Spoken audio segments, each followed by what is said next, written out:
The soft downed clock upon the stair chimed 3, too sweet for sleep, too early yet to rise. In restful peace, I lay with half-closed eyes, watching the tender hours go dreamily. The tide was flowing in, I heard the sea shivering along the sands, while yet the skies were dim uncertain as the light that lies beneath the fretwork of some wild rose tree. Within the thicket grey the chanticleer send drowsy calls across the slumbrous air. In solemn silence sweet it was to hear my own heart beat, then broad and deep and fair, trembling in its new birth. From heaven's womb, one crimson shaft of dawn sound through my room.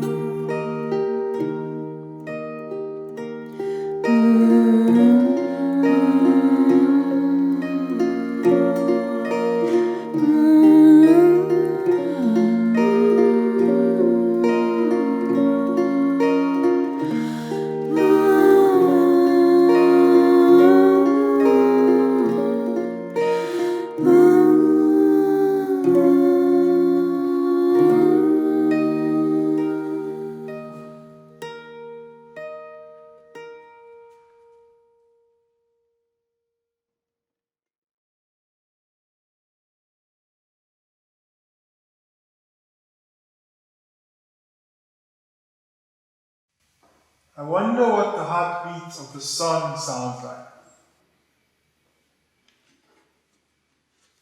I place my ears on its chest, its heat as warm as noon,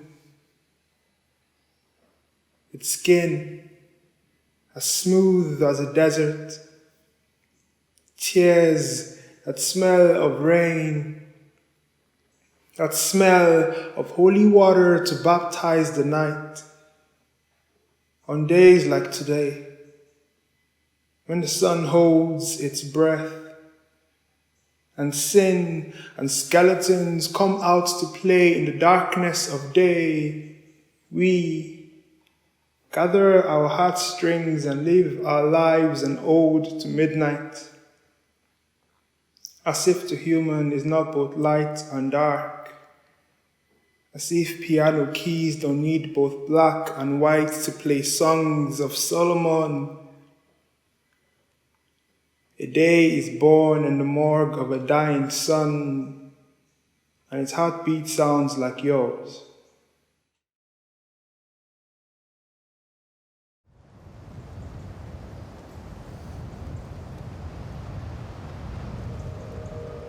The sun stands still. A moment of silence. Feel the breeze of its shallow breath. Walk in its midlight like Lucia. Dance with bare feet as if the spirit of an old Indian lived inside you. Feast like kings, like this was Rome in mid-December. Pray in green and red to the god of dying suns.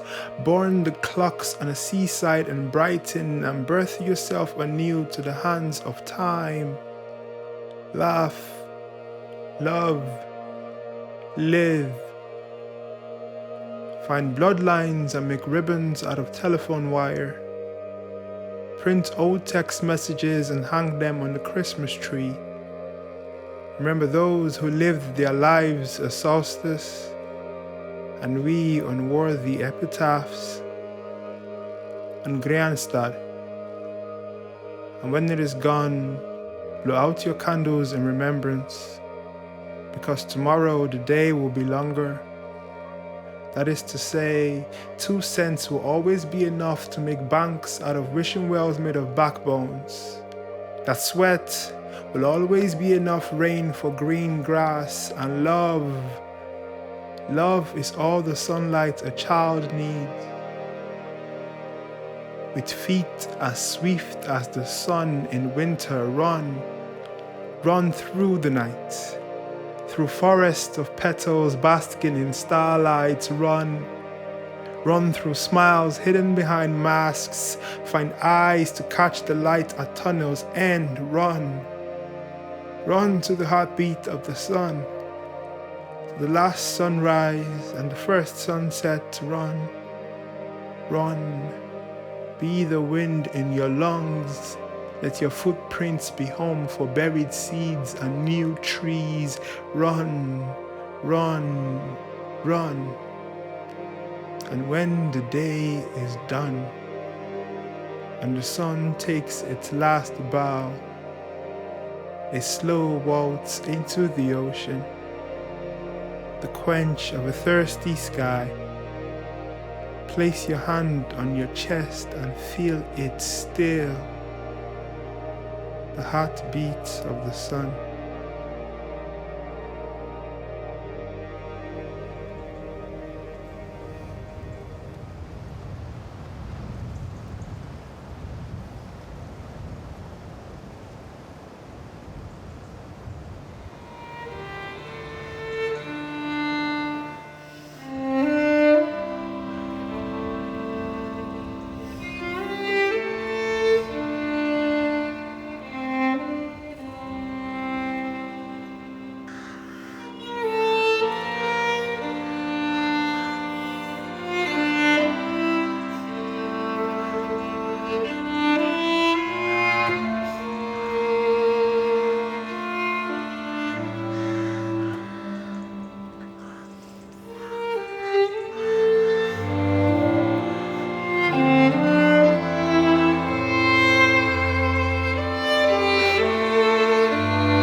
Solstice means sun stands still, and it stands still for 3 days, heralding the rebirth of the year. The sun will slowly arc higher and higher in the sky until it comes to stand still once again at the summer solstice. From Samhain up till the winter solstice is a time of deep, reflective, silent rest. And also, it's the time of the Holly King, who is still in power and reigns gently, but now begins to relinquish that power to his brother, the Oak King, when approaching the summer solstice. It's also time of mistletoe, and mistletoe is magic. It's a magic herb of the Druids, who spent a lot of time and effort collecting the mistletoe in a very special sacred way. This was the centre of the Druids in Ireland. The Druids were the shaman, priest, philosophers of the ancient Celtic peoples of these lands. The Druid training, they say, took up to 21 years. The first part of the Druid training was the Bardic grove, the Bardic grade. And the bards were the poets, the singers, the storytellers. They were the ones who were the musicians. And so they saw that the spirit of the people needed poetry, it needed connection to nature, it needed dance. So the bards held the lineage of the song lines of the ancestors going back many, many millennia, many generations. They had absolute power in the old traditions because if they were advisors to the king, if there was a war or a battle, the Druid could step into that place and they could, whatever they said was law. For our ancestors, who coming up to the darkness of winter would have found it quite frightening, not knowing when the light would return. But then on the 21st of December, there was a chink where the light returned a little bit earlier, and they celebrate with great joyous feasting. The greatest gift of all is the gift of light. So in Dunderry Park, in the Irish Centre for Shamanic Studies, we celebrate the winter solstice. So the winter solstice is about death and rebirth. And we've been just through a very difficult year where many people have had to dig deep within themselves in terms of working through a lot of issues and problems that came up for them in these times. And that meant a lot of letting go of old ways. Times have changed, we're in a different time now. So the rebirth now is coming into the new year where we have hope, where we're looking for new life, new light, and we're looking to come out of this dark time into what we hope now is going to be a better and brighter future.